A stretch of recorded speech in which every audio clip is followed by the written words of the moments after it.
అయితే మా బాబాయ్‌ది retirement function ఉంటే అక్కడికి వెళ్తున్నాము. అందుకని అందరికీ నేను లంచ్ అయితే ప్రిపేర్ చేయలేదు. అబ్బాయి కోసం మాత్రమే ఫ్రైడ్ రైస్ చేశాను ఎగ్ వేసి. ఇక మధ్యాహ్నం వచ్చేసి నేను మా వారు ఫంక్షన్‌కి అయితే వెళ్ళిపోయామండి. బాబాయ్ రిటైర్మెంట్ ఫంక్షన్ అన్నది కదా! సో అక్కడికి వెళ్ళాము.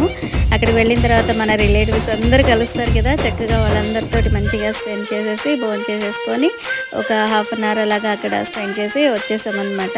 అంటే ఇంకా ఆయన కొద్దిగా బిజీగా ఉన్నారనమాట. వెళ్ళాలి అని చెప్పి హడావుడి చేస్తున్నారు. ఇక అందుకని ఎక్కువసేపు ఉండలేకపోయాము.